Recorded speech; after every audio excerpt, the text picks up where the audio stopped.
जय भोलेनाथ की शिव महापुराण कथा रुद्र संहिता पार्वती खंड 48वां अध्याय। जो भी सुनेंगे पाप कटेगा, धर्म बढ़ेगा, ज्ञान का उदय होगा, हर काम चलेगा। जय भोलेनाथ की, जय भोलेनाथ की। शिव पार्वती के विवाह का आरंभ। हिमालय द्वारा शिव के गोत्र के विषय में प्रश्न होने पर नारद जी के द्वारा उत्तर के रूप में शिव महात्म्य प्रतिपादित करना, हर्षयुक्त हिमालय द्वारा कन्यादान कर विविध उपहार प्रदान करना। ब्रह्मा जी बोले, इसी समय वहाँ गर्गाचार्य से प्रेरित हो मेना सहित हिमवान कन्यादान करने हेतु उद्यत हुए। उस समय वस्त्र तथा आभूषणों से शोभित महाभागा मेना सोने का कलश लेकर पति हिमवान के दाहिने भाग में बैठ गई। तत्पश्चात पुरोहित के सहित हिमालय ने प्रसन्न होकर पाद्य आदि से और वस्त्र चंदन तथा आभूषण से उन वर का वर्णन किया। इसके बाद हिमालय ने ब्राह्मणों से कहा, अब कन्यादान का यह समय उपस्थित हो गया है, अतः आप लोग संकल्प के लिए तिथि आदि का उच्चारण कीजिए। उनके यह कहने पर काल के ज्ञाता श्रेष्ठ ब्राह्मण निश्चित होकर प्रेम पूर्वक तिथि आदि का उच्चारण करने लगे। तब सृष्टिकर्ता परमेश्वर शंभु के द्वारा हृदय से प्रेरित हुए। हिमालय ने हंसते हुए प्रसन्नता के साथ शिवजी से कहा, हे शंभु, आप अपने गोत्र, प्रवर, कुल, नाम, वेद तथा शाखा को कहिए, विलंब मत कीजिए।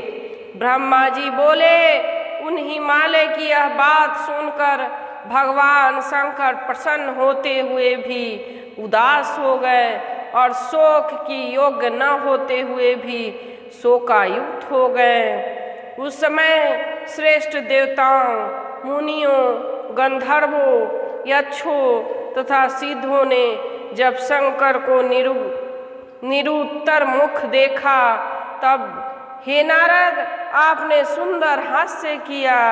हे नारद, उस समय ब्रह्मवेता तथा शिवजी से आसक्त चित्त वाले आपने शिवजी के द्वारा मन से प्रेरित होकर बीना बजाई।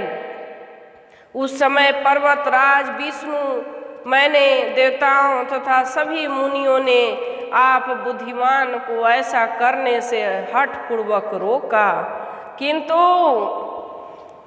जब शिवजी के इच्छा से आप नहीं माने, तब पुनः हिमालय ने आपसे कहा, इस समय आप बिना मत बजाइए। हे बुद्धिमान, हे देवर्षि, जब उन्होंने हठपूर्वक आपको मना किया, तब आप महेश्वर का स्मरण करके हिमालय से कहने लगे। नारद जी बोले, हे पर्वतराज, आप मूर्खता से युक्त हैं, अतः कुछ भी नहीं जानते। महेश्वर के विषय में कथनीय बातों से आप सर्वथा अनभिज्ञ हैं। आपने इस समय जो इन साक्षात महेश्वर से गोत्र बताने के लिए कहा है, वह वचन अत्यंत हास्यास्पद है। हे पर्वत, ब्रह्मा, विष्णु आदि इनका गोत्र, कुल, नाम नहीं जानते, दूसरों की क्या बात कही जाए। हे शैल, जिनके एक दिन में करोड़ों ब्रह्मा लय को प्राप्त हो जाते हैं, उन शंकर का दर्शन आपने आज काली के तप के प्रभाव से किया है। ये प्रकृति से परे पर ब्रह्म, अरूप, निर्गुण, निराकार, निर्विकार, मायाधीश तथा प्रातपर हैं।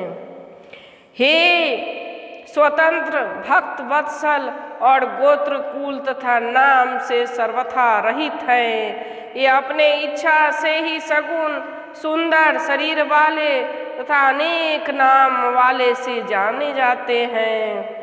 ये गोत्रहीन होते हुए भी श्रेष्ठ गोत्र वाले हैं, कुलहीन होते हुए भी उत्तम कुल वाले हैं। और आज पार्वती के तप से आपके जमाता हुए इसमें संदेह नहीं है। जय भोलेनाथ की, जय भोलेनाथ की, संदेह नहीं। उन लीला विहारी ने चराचर सहित जगत के मोहित कर रखा है। हे गिरिसत्तम, कोई महान ज्ञानी भी इन्हें नहीं जानता। ब्रह्मा जी भी लिंग की आकृति वाले महेश के मस्तक को नहीं देख सके। विष्णु भी पाताल तक जाकर इन्हें नहीं प्राप्त कर पाए और आश्चर्यचकित हो। हे गिरि श्रेष्ठ, अधिक कहने से क्या लाभ। शिव जी के माया बड़ी दुस्तर है। त्रैलोक के और विष्णु ब्रह्मा आदि भी उसी माया के अधीन हैं। इसलिए हे पार्वती तात, प्रयत्न पूर्वक भली भांति विचार करके आप बड़ के गोत्र, कुल एवं इस प्रकार के बड़ के संबंध में थोड़ा भी संदेह मत कीजिए। ब्रह्मा जी बोले, हे मुने, ऐसा कहकर ज्ञानी तथा शिव की इच्छा से कार्य करने वाले आप पर्वतराज को अपनी वाणी से हर्षित करते हुए पुनः उनसे कहने लगे। नारद जी बोले, हे तात, हे महाशैल, हे शिवाजनक, आप मेरी बात सुनिए तथा उसे सुनकर शंकर जी को अपनी कन्या प्रदान कीजिए। अपनी लीला से अनेक रूप धारण करने वाले सगुण महेश्वर का गोत्र तथा कुल केवल नाद ही जानिए। शिव नादमय है और नाद भी शिवमय है, यही सत्य है। शिव तथा नाद, इन दोनों में भेद नहीं है। सृष्टि के आरंभ से लीला से सगुण रूप धारण करने वाले शिव के द्वारा सर्वप्रथम नाद की उत्पत्ति होने के कारण वे सर्वश्रेष्ठ हैं। इसलिए हे हिमालय, अपने मन में सर्वेश्वर शिव से प्रेरित होकर मैंने आज बीना बजाई है। ब्रह्मा जी बोले, हे मुने, गिरीश्वर पिता हिमालय आपका यह वचन सुनकर संतुष्ट हो गए और उनके मन का विस्मय जाता रहा। तब विष्णु आदि वे देवता एवं मुनि विस्मय रहित हो साधु साधु ऐसा कहने लगे। सभी विद्वान लोग महेश्वर के गांभीर्य को जानकर विस्मित होकर परम आनंद में निमग्न परस्पर कहने लगे, जिनकी आज्ञा से विशाल जगत उत्पन्न हुआ है, जो पढ़ से भी पढ़े निजबोध स्वरूप हैं, स्वतंत्र गति वाले एवं उत्कृष्ट भाव से जानने योग्य हैं। उन त्रिलोकपति शिव को आज हम लोग की भली भांति देखा है। तदंतर वे सुमेरु आदि सभी श्रेष्ठ पर्वत संदेह रहित होकर एक साथ पर्वतराज हिमालय से कहने लगे। पर्वत बोले, हे शैलराज, अब आप कन्यादान करने के लिए समुद्रस्थ हो जाइए। विवाद से क्या लाभ? ऐसा करने से निश्चय ही आपके कार्य में बाधा होगी। हम लोग सत्य कहते हैं। अब आपको विचार नहीं करना चाहिए, अतः आप शिव को कन्या प्रदान कीजिए। ब्रह्मा जी बोले, उन सुहदों की वह बात सुनकर विधि से प्रेरित होकर हिमालय ने शिव को अपनी कन्या दान कर दिया। उन्होंने कहा, हे परमेश्वर, मैं अपनी कन्या आपको दे रहा हूँ। हे सकलेश्वर, आप भार्या के रूप में इसे ग्रहण कीजिए और प्रसन्न होइए। इस प्रकार 3 लोकों को उत्पन्न करने वाली अपनी कन्या पार्वती को हिमालय ने इस मंत्र से उन महान शिव का अर्पण कर दिया। इस प्रकार पार्वती का हाथ शिव जी के हाथ में रखकर वे हिमालय मन में बहुत प्रसन्न हुए, मानो उन्होंने इच्छा रूपी महासागर को पार कर लिया हो। पर्वत पर शयन करने वाले परमेश्वर ने प्रसन्न होकर अपने हाथ में से वेद मंत्र के द्वारा पार्वती का कर कमल ग्रहण किया।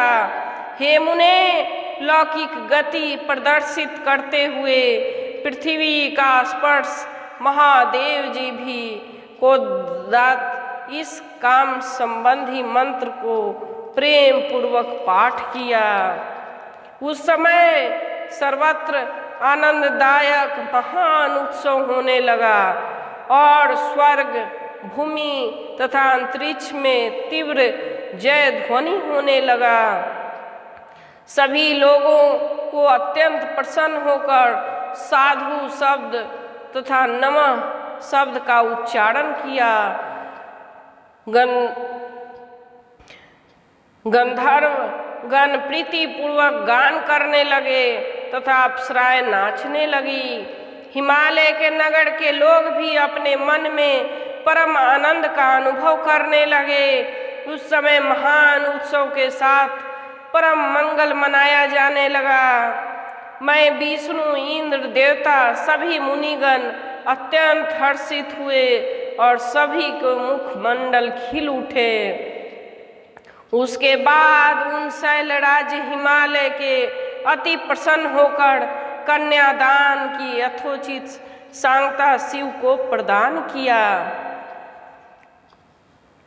तत्पश्चात उनके बंधुजनों ने भक्ति पूर्वक भली भांति पार्वती का पूजन कर शिव जी को विधि विधान से अनेक प्रकार के उत्तम द्रव्य प्रदान किए।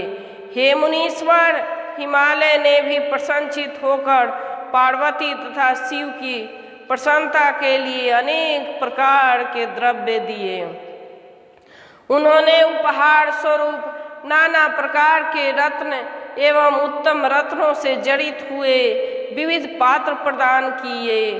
हे मुने, उन्होंने 1 लाख सुसज्जित गायें, सजे सजाए 100 घोड़े, नाना रत्नों से विभूषित 1 लाख अनुरागिनी दासियां दी और 1 करोड़ हाथी तथा स्वर्ण जटित एवं उत्तम रत्नों से निर्मित रथ प्रदान किए। इस प्रकार परमेश्वर शिव को विधि पूर्वक अपनी पुत्री शिवा गिरजा को प्रदान करके हिमालय कृतार्थ हो गए। तत्पश्चात पर्वतराज ने हाथ जोड़कर श्रेष्ठ वाणी में मध्याह्नी शाखा से कहे गए स्तोत्र से परमेश्वर की स्तुति की। इसके बाद वेदज्ञ हिमालय की आज्ञा पाकर मुनियों ने अति प्रसन्न होकर शिवा के सिर पर अभिषेक किया और देवताओं के नाम का उच्चारण कर पर्युच्छन विधि संपन्न की। हे मुने, इस समय परम आनंद उत्पन्न करने वाले महोत्सव हुआ। जय भोलेनाथ की, जय भोलेनाथ की, जय भोलेनाथ की। समाप्त। 48वां अध्याय पार्वती खंड समाप्त। जय भोलेनाथ की, जय भोलेनाथ।